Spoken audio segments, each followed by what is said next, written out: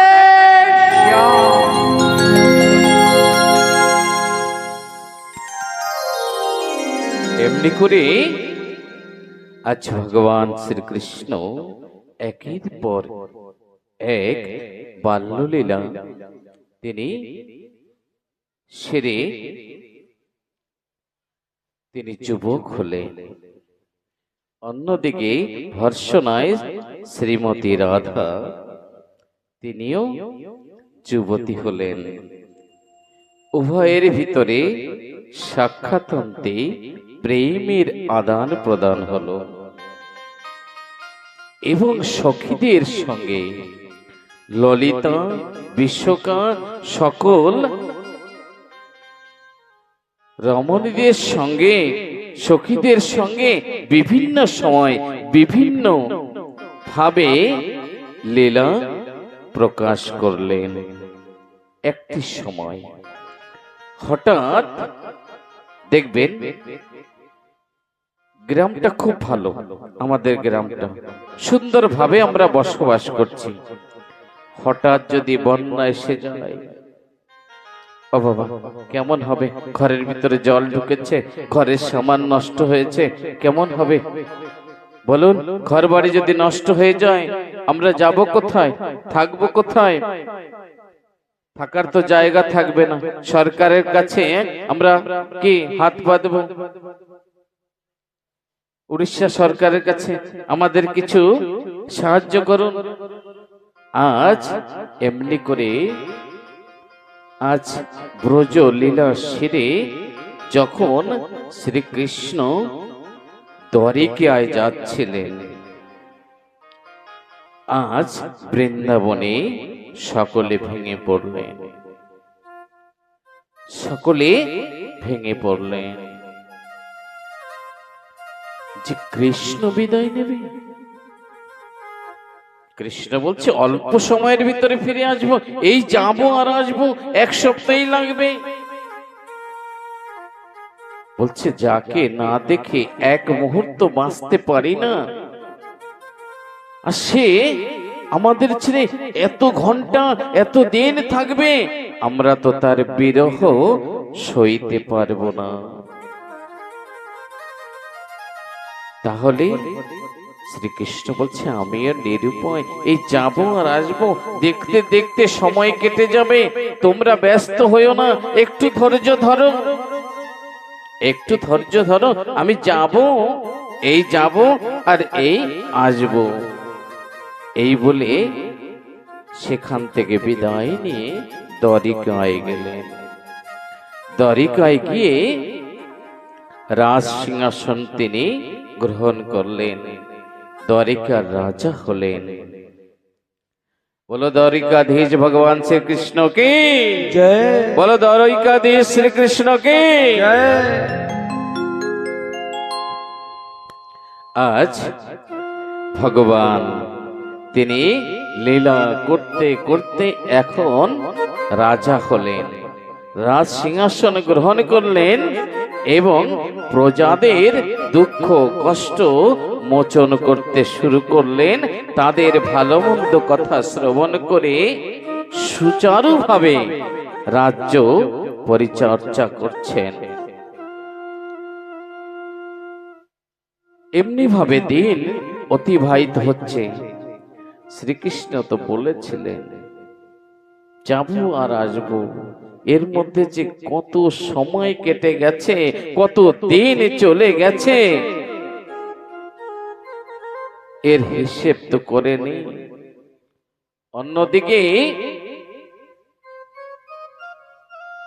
সেই ব্রজের কি অবস্থা, ব্রজবাসীগণ কিভাবে কৃষ্ণ বিহনে তারা বেঁচে আছে,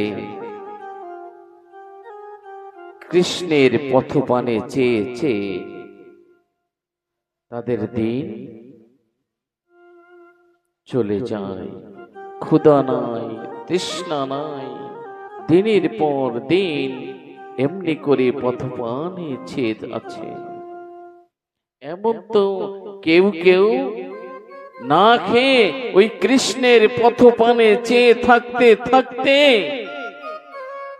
প্রাণ বিসর্জন দিয়েছে। কেমন প্রেম ভক্ত আর ভগবানের মধ্যে, বিশাল গভীর প্রেম। যারা প্রেমিক, যারা ভগবানকে ভালোবাসেন, সেই ভক্তই কেবল বুঝতে পারবে যে ভগবানকে ভালোবাসা কেমন প্রেম। ও বাবা, আমরা যাকে ভালোবাসি না, এই মায়া জগতে থেকে আমরা কাউকে না কাউকে কোনো পরিস্থিতিতে ভালোবাসি, তাই না? আর তাকে না দেখলে থাকাও যায় না, কষ্ট হয় না? আজ তো মোবাইলের যুগ হয়েছে, তখন তো মোবাইল ছিল না। কিছু না হলে ধীরে কাঁথার তলে বসেও মিস কল দিলেও, একটা মেসেজ ছেড়ে দিলেও সংবাদ জানতে পারবে। কিন্তু শ্রীকৃষ্ণ যখন দ্বাপর যুগে লীলা করছিলেন, তখন কিন্তু মোবাইল ছিল না। ভেবে দেখুন, এখনের দিন আর তখনের দিন কত তফাৎ ছিল। আর আমাদের ভালোবাসার ভিতরে নিশ্চয়ই কোনো চাওয়া পাওয়া থাকে, তাই না? কিছু পাবার আশা থাকে, আমরা কিছু পেতে আকাঙ্ক্ষী। ভালোবাসলেই তার কাছ থেকে কিছু পাবো।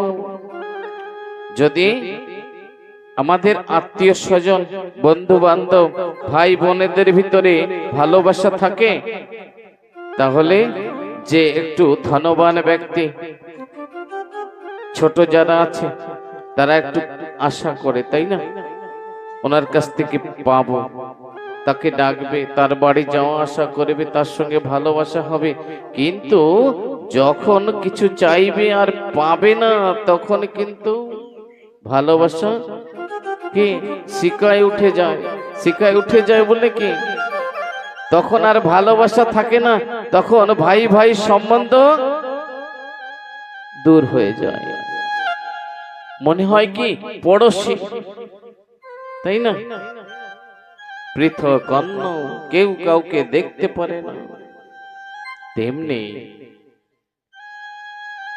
আজ শ্রীকৃষ্ণের বিরহে যারা, শ্রীকৃষ্ণের প্রেমে পাগল, যারা পাগলিনী, তাদের ভিতরে কিন্তু কোনো স্বার্থ ছিল না।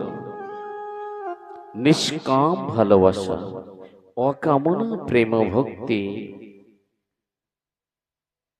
দেখবেন মানুষ মানুষকে ভালোবাসে, তার ভিতরে দিনের দিন প্রেম নষ্টের দিকে যায়। কিন্তু যদি কোনো ভক্ত ভগবানকে ভালোবাসে, প্রতি মুহূর্তে, প্রত্যেক দিন, প্রত্যেক সময় ধীরে ধীরে তার সঙ্গে, ঈশ্বরের সঙ্গে প্রেম গভীরভাবে নিবিড় হতে থাকে। এমন ভালোবাসা হয়, নিজে যদি কিছু মুখে তুলে দিতে যায় না, তখন ভগবানের কথা মনে পড়ে যায়, গোবিন্দের কথা মনে পড়ে যায়। যাই তো ওমা, মিথ্যে বলছি?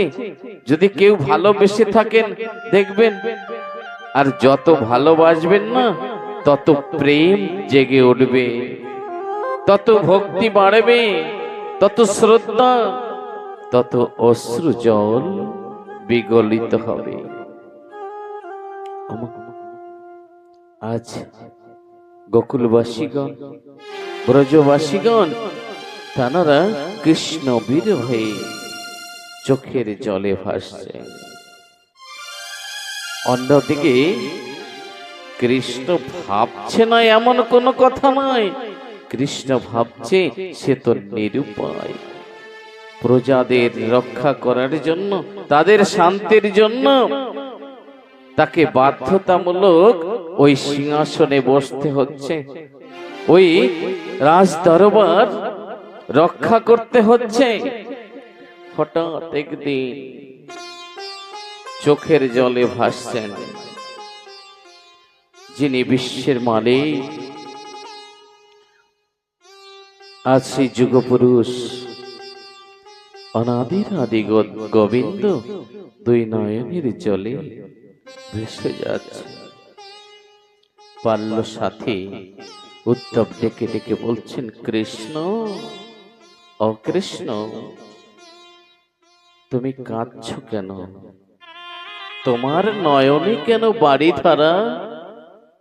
বলে দাও, এমন কি অভাব তোমার জীবনে? তুমি তো রাজা, তাই না? তবে তোমার চোখে জল কেন? বলছে উদ্ধব, এমন এমন কথা আছে যে কথা কি মুখে প্রকাশ করা যায় না, আর নিজেও সহ্য করা যায় না।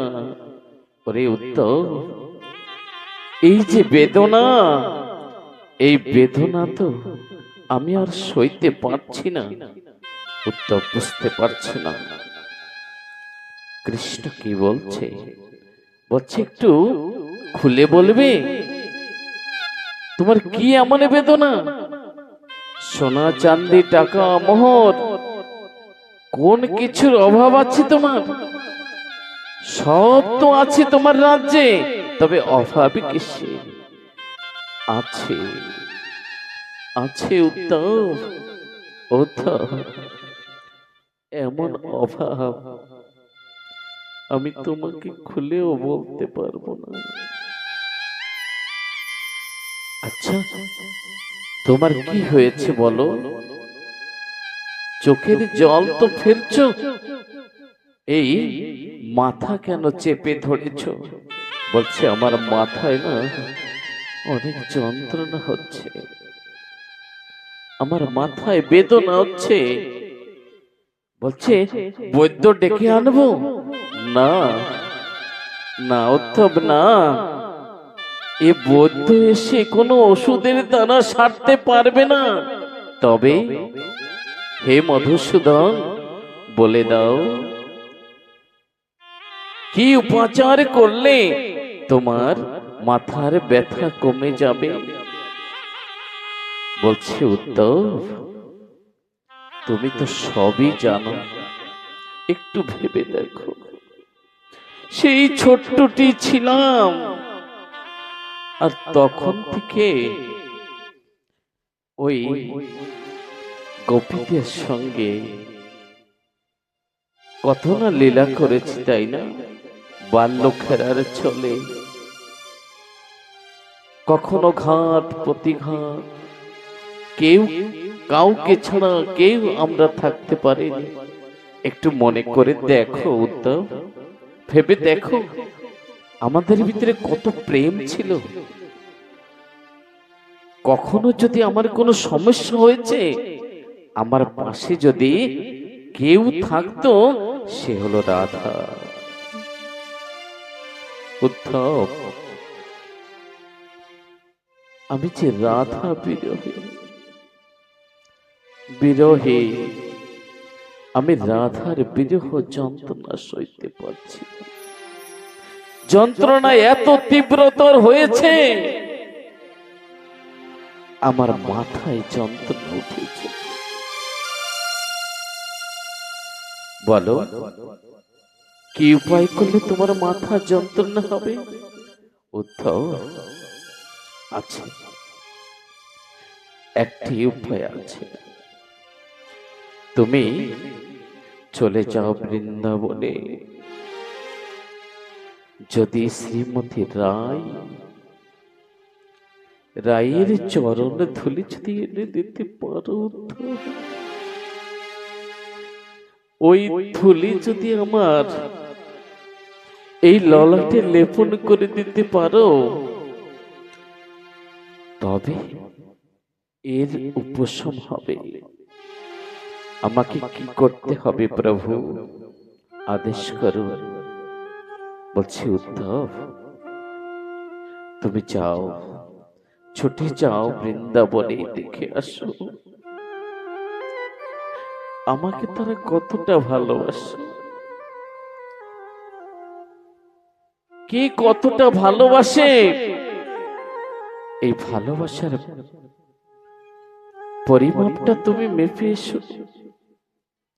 শুধু কি আমি তাদের ভালোবাসি, না ওই বৃন্দাবনবাসী আমাকে ভালোবাসে। আর তো আর আমার শ্রীমতী আমাকে কতটা ভালোবাসে, তুমি একটু জেনে